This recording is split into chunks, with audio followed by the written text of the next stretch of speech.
चलिए, तो अब हम लोग उस कंसेप्ट को डिस्कस करते हैं। तो please remember, very very important drawing. अभी मैं मैनुअल मोड में चला जाता हूं।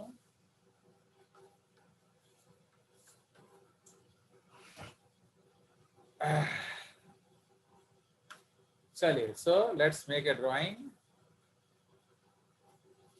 सो अब हम लोग बना रहे हैं एक सेल।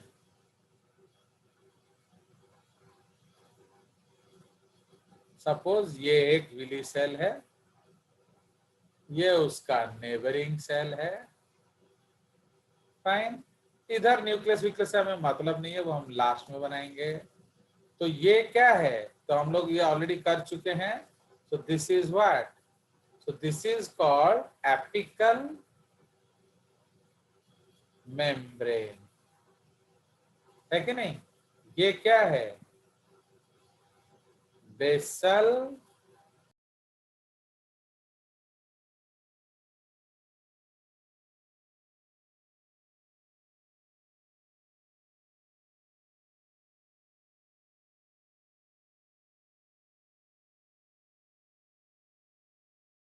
So Mike, चलिए, so now let's go ahead.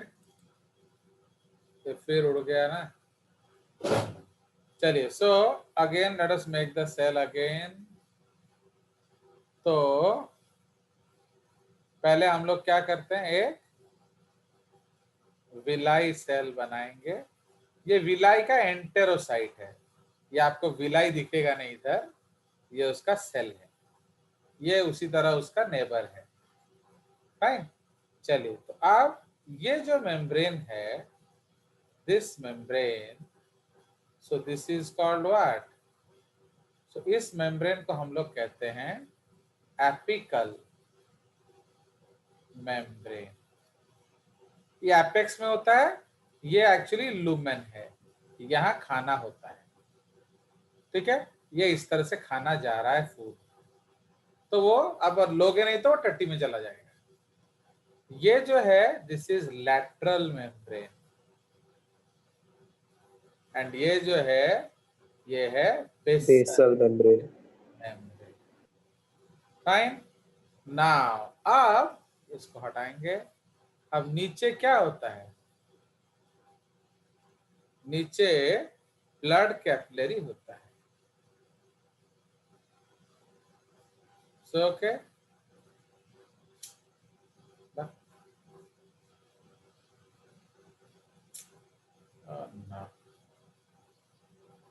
तो ये हमारा ब्लड कैपिलरी है। तो ये भी उधर जा रहा है ब्लड, तो जो लाएगा वो लेकर चला जाएगा।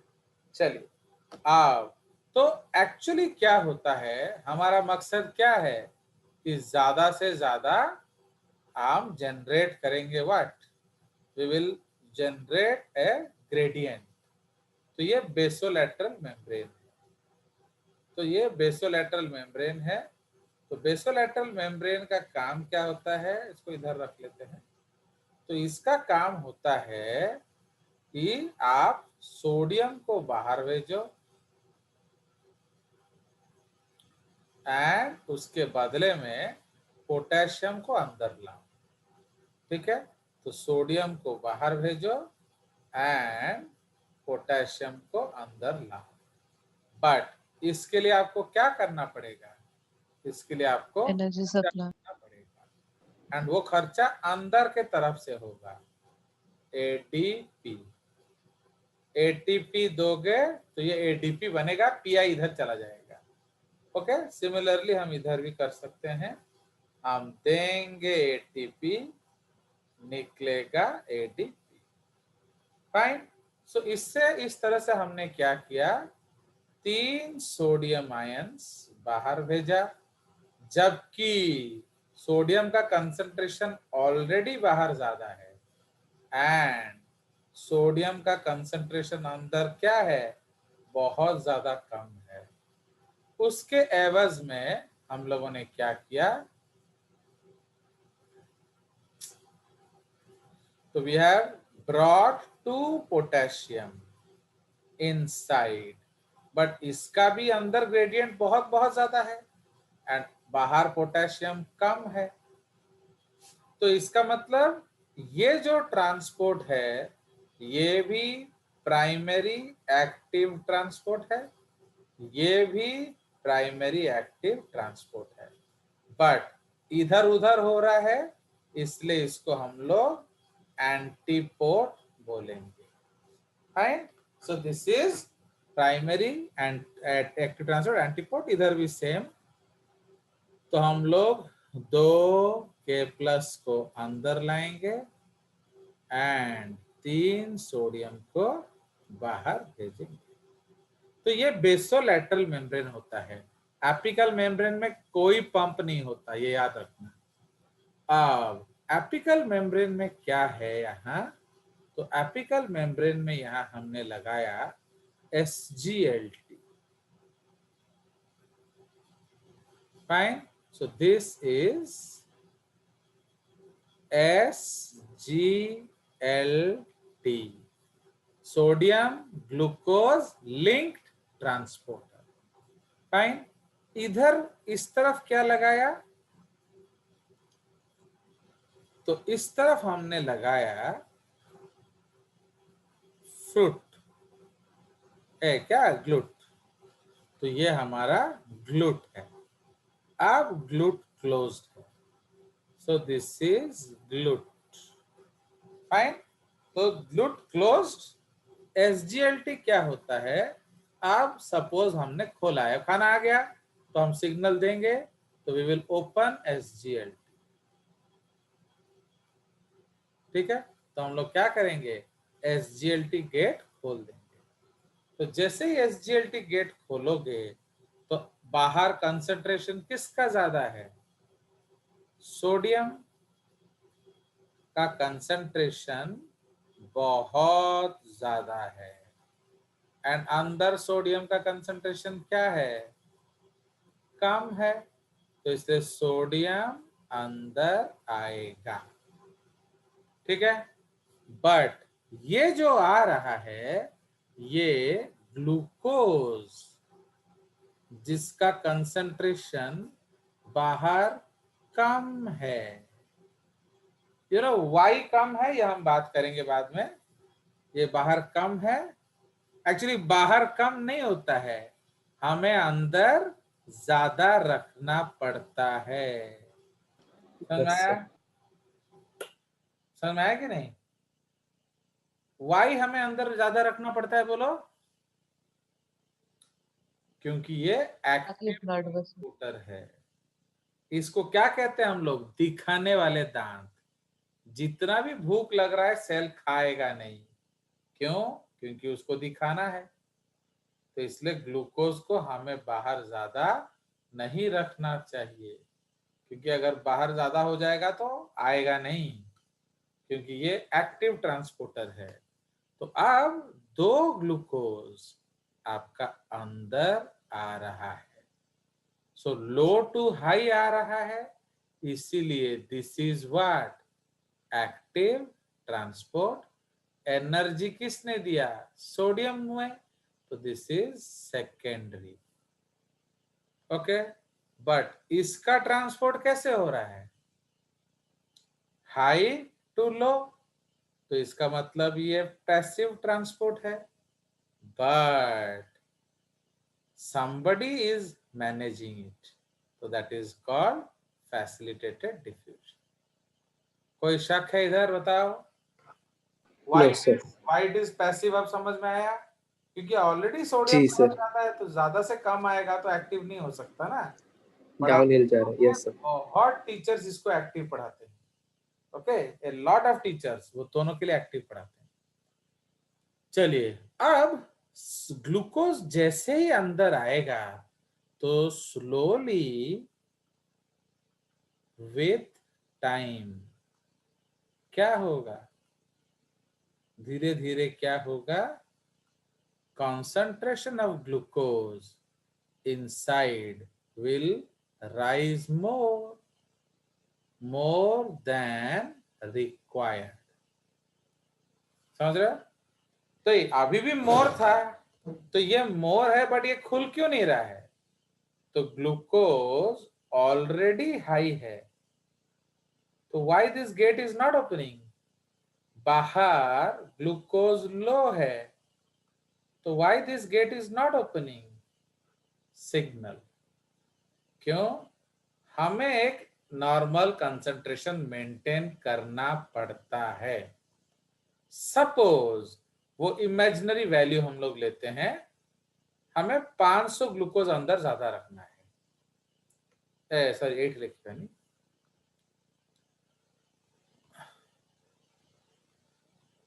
सपोज यहां हमें 500 ग्लूकोज ज्यादा रखना है।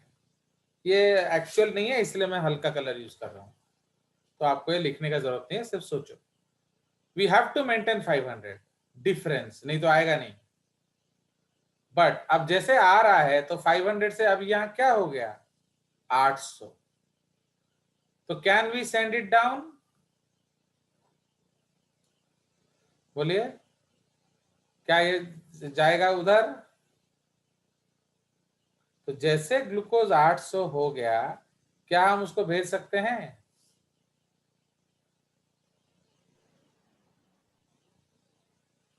बोलो। Is it audible to you और नॉट? कभी कभी मेरे को पता नहीं चलता आप लोग हो कि नहीं।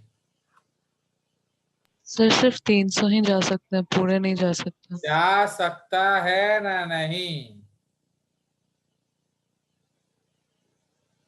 अरे ग्लूकोज जा, मैंने तो आपको पूरा बोला ही नहीं है। Can glucose go now?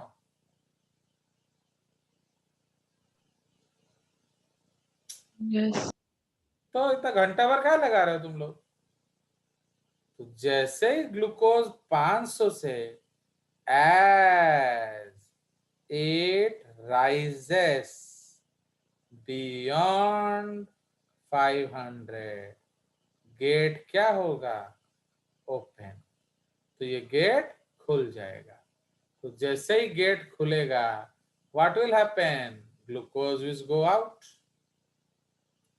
And ये जो है ये नॉर्मली आएगा। ये सिंपल डिफ्यूजन है, दिस इज सिंपल डिफ्यूजन। क्योंकि घर की बात है, उसके लिए हम खर्चा क्यों करेंगे? So this is a story of our own house. So here we will not spend anything.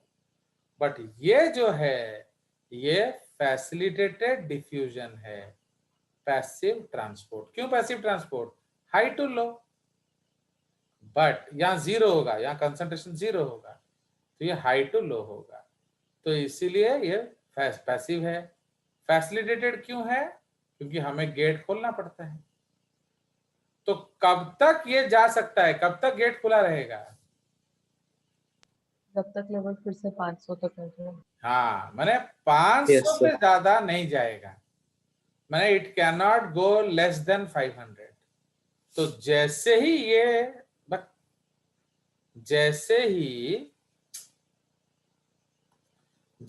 ये 800 वापस 500 हो जाएगा, तो क्या होगा?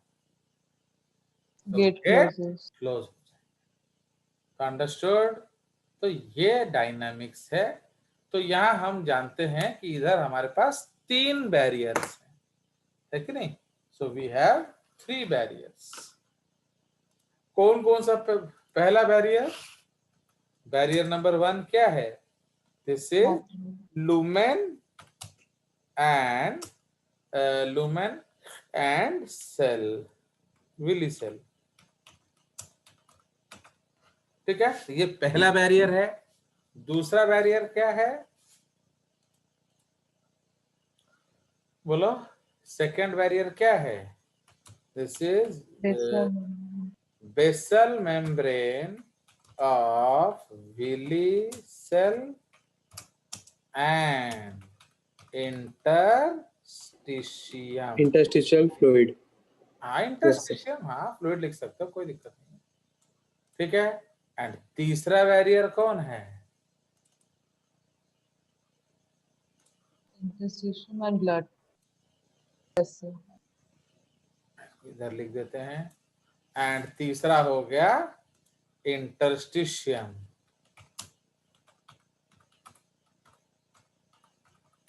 and blood vessels. समझ में? So ये हमारा concept, understood? So this is the logic. तो इसीलिए क्यों उसको हम सेकेंडरी एक्टिव बोलते हैं? क्योंकि अब एक्चुअली ये जो सोडियम हाई हो रहा है, अब एक्चुअली हो क्या रहा है, आपने वही हम मुझे नहीं पूछा. तो क्या हो रहा है, ये जो सोडियम हाई हुआ, ये इस चीज के लिए रेस्पॉन्सिबल है. समझ रहे हो? तो what is the job of this? ठीक है. तो रेस्ट में सेल क्या करता है? वो सोडियम पोटेशियम को पंप आउट करेगा, तब जाके. तो ये दिस इज एट रेस्ट. तो ये जो रिएक्शन हो रहा है, this reaction is at rest, and this reaction is during activity. Understood? During activity. Yes, sir. तो इसलिए आप देखोगे जब आप बीमार होते हो ना, आप डी एनर्जाइज लगते हो. क्यों? Tell me why you look de-energise when you are बीमार. सोच के बताइए.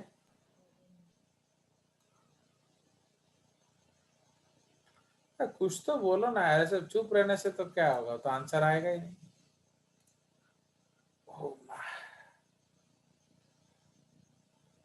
बोलिए. तो डी एनर्जाइज होने से क्या होगा? Why you feel de-energise after बीमारी? क्योंकि जब आप बीमार हो गए तो सोडियम पोटेशियम पंप दूसरे कामों में लगेगा.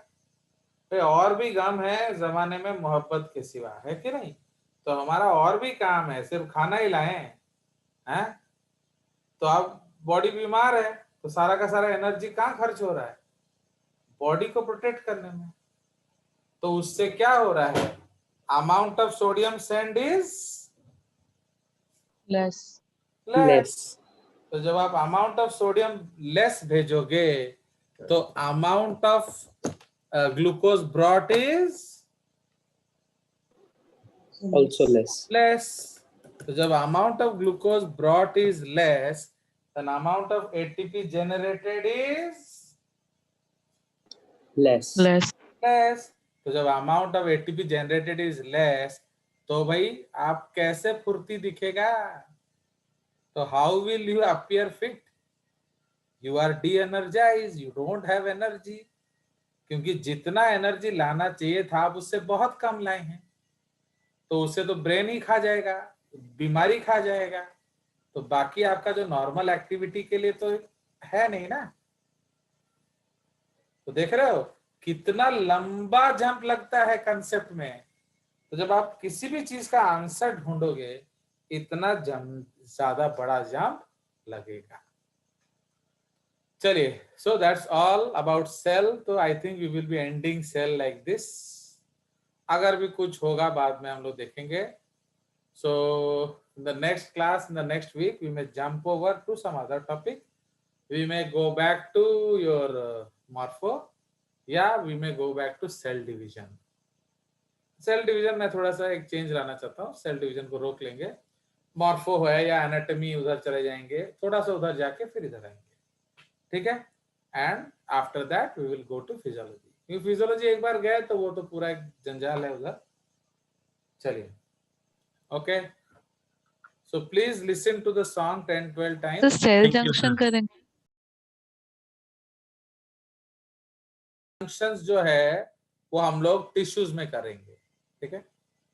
तो एंड वो भी मैंने आपको बोला ना, अब मैं आपको उतना ज्यादा पढ़ाना भी नहीं चाहता क्योंकि आप लोग पढ़ना चाहते ही नहीं हो. तो इसलिए अब हम लोग थोड़ा कंटेंट बहुत ज्यादा कम कर देंगे. एटलीस्ट 100 टाइम्स कम कर देंगे. अभी आप देखोगे 2-4 पेज में हमारा एक चैप्टर खत्म हो जाएगा. ठीक है. आप मुझे फोटो वोटो देखे भी नहीं, वो जस्ट एनसीईआरटी का ड्राइंग दिखाएंगे, उसको एक्सप्लेन कर देंगे, खत्म हो गया.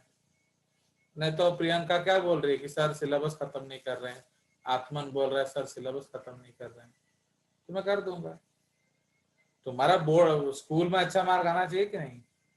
नीट हो ना हो उसके लिए पार्टी थोड़ी जाएगी।